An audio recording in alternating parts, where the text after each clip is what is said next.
Zippo Tính Ngôn ở thị xã Phú Mỹ, thành phố Bà Rịa. Chào tất cả các anh em gần xa nha. Chúc anh em có ngày mới thuận lợi và bình an.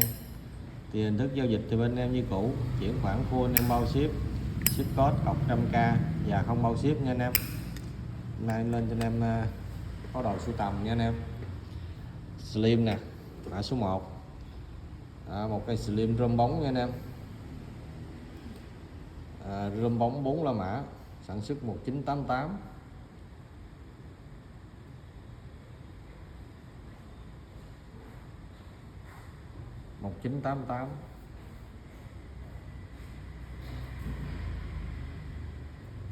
Cái liêm này cũng còn ok đúng nha, chưa có cắn mớp.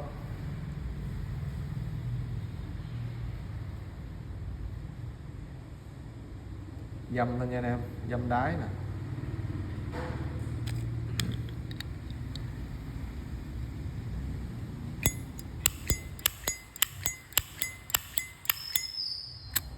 Bánh xe bén, ruột 4 la mã trùng nha. Đó, vỏ ruột trùng 5, bánh xe bén zin non. Zalo với anh em 330 nha, 330 mã số 1 330. Mã số 2 lên cho anh em một cây Slim mạ vàng nha, ô xăm chữ xăm rồi nha. Slim này 1976 nha anh em, bọc ngược nha. Đó, Slim mạ vàng 1976, lớp mạ vàng có phôi phai nha anh em.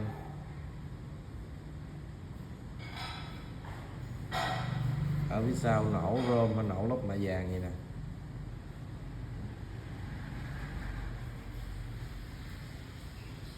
Đây phôi phai lớp rôm, phai lớp mạ vàng lòi rôm, mặt trước đẹp ghê.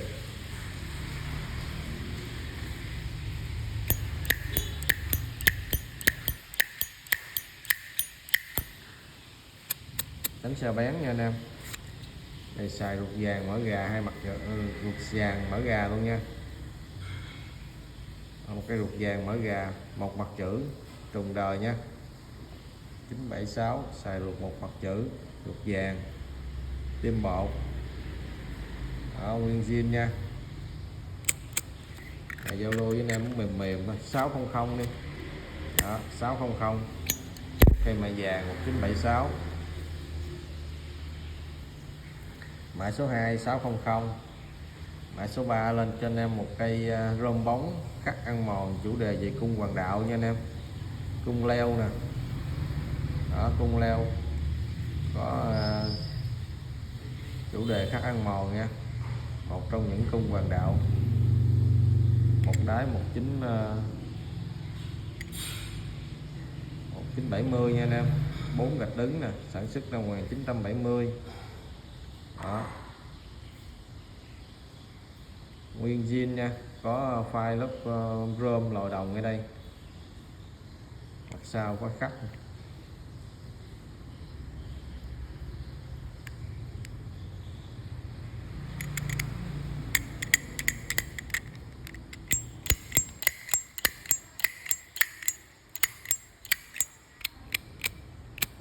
Bánh xe bén nha nè. Cây này nguyên zin nha, ruột một mặt chữ nha. Đó, ruột một mặt chữ bất bột, nguyên zin. Rồi 380 nha anh em. Mã số 3 380. Mã số 4 lên cho anh em một cây cắt ăn mòn, chủ đề Zippo nha anh em. Một đáy 14 la mã, sản xuất 1998. Hình thức cây này đẹp nha, màu này màu Niken.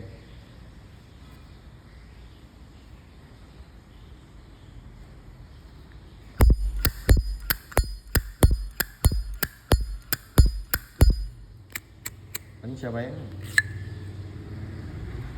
ruột trùng nha, bánh xe bén ruột trùng. Nguyên zin luôn. Zalo với anh em 600 nha. Đây có cái chủ đề rất là đẹp, 600. Mã số 5 mã số 4 600. Mã số 5 lên cho anh em một cây ráp xả lớp mạ bạc mỏng nha anh em. dân xoáy đồng tâm nè, một đáy 03 nha.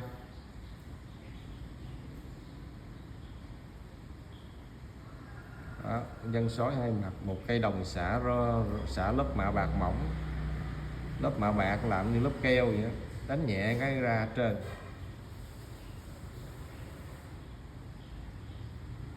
Đẹp nha anh em, không cấn mớp nha.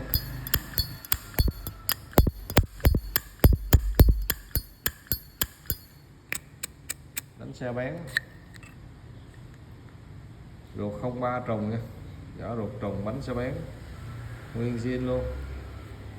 Này giao lưu với anh em mềm thôi, 400 đi. Đó, mã số 5 400 nha, 400. Mã số 6 lên cho anh em một cây rơm bóng nha, rơm bóng 8 La Mã, sản xuất 1992. Dòng rơm bóng trơn không chủ đề nha. Cái này đẹp, có xước lớp mạ rơm, cấn mớp chưa có nha. Này như cấn nữa nè, cấn đáy nè, có cấn đáy nha anh em.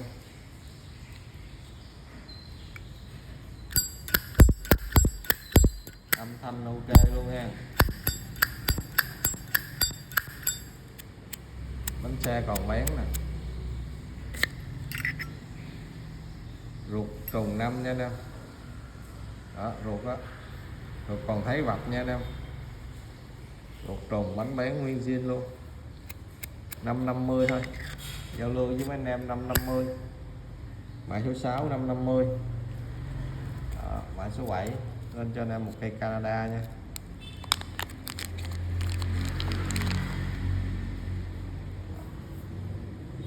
Cây Canada nha anh em, cây Canada rơm bóng, mặt trên không có bị gì đấy.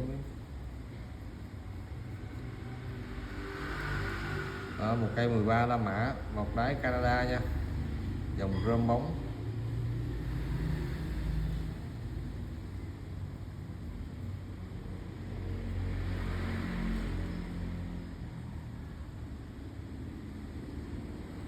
Không cấn mớp nha.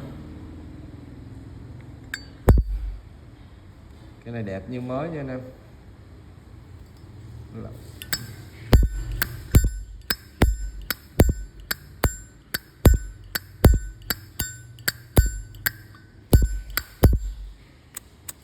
Xe bén,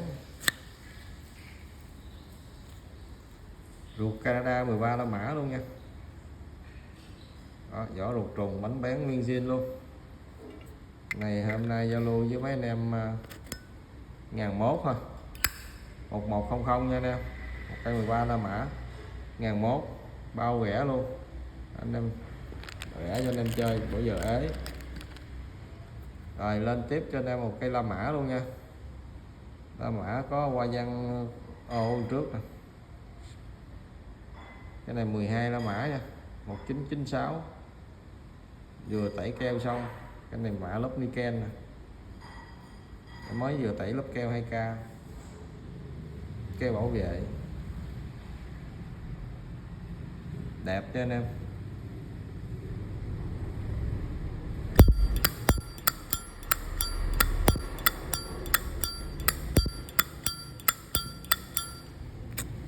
Đánh xe bán, ruột 12 La Mã, 1996, vỏ ruột trùng 5, bánh bén nguyên zin. Rồi giao lưu với mấy anh em 600 nha, 600. Đó. Mã số 8 600. Mã số 9 là mã cuối cùng luôn, lên cho nên một cây USS tàu ngầm của Hải quân Hoa Kỳ, USS Bolas Silent Ren nè, tàu ngầm như tàu này 603 gì đó.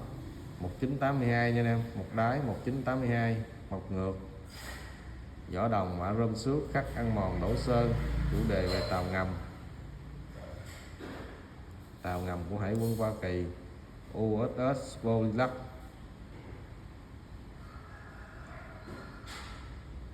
Tình trạng vỏ còn rất là đẹp.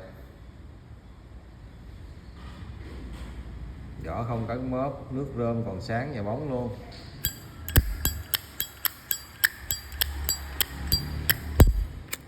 Bánh xe bén, cái này lên lửa rất ít nha anh em, hình thức là xài qua sử dụng rất là ít, em chưa vệ sinh chỉnh sửa gì luôn, còn nguyên bản luôn nha.